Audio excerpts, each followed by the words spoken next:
আমি সকাল সকাল উঠিনি, কারণ সত্যি বলতে আমি প্রতিদিন খুব ভোরে উঠতে পারি না। এখন ঘড়িতে বাজে ওই 8:30 মতো। অনেকের কাছে এটা হয়তো অনেক বেলা করে ওঠা, আমি জানি, কিন্তু যারা আমার মতো মা, যারা রাতে বারবার উঠে বাচ্চাকে ব্রেস্ট ফিড করাও, সারা রাত ঠিক মতো ঘুম হয় না, তারা জানো চাইলেও খুব ভোরে ওঠা সব দিন সম্ভব হয় না। আমার মাম্মামও অনেক রাত করে ঘুমায়, তাই ও একটু লেট করে ওঠে। তো আজকে ঘুম থেকে উঠেই ডাইরেক্ট নিজের কাজটা শুরু করেছি।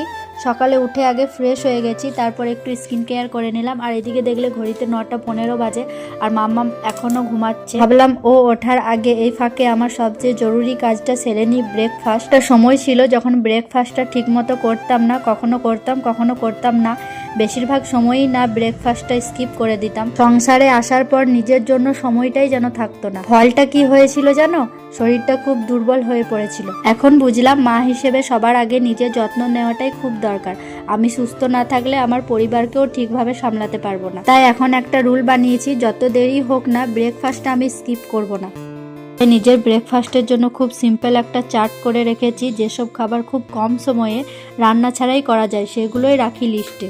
আজকে যেমন খাচ্ছি চিড়ে, কলা আর গুড়, খুব টেস্টি, খুব হেলদি, অনেকক্ষণ পেট ভরা রাখে, আর সবচেয়ে বড় কথা 5 মিনিটেই রেডি।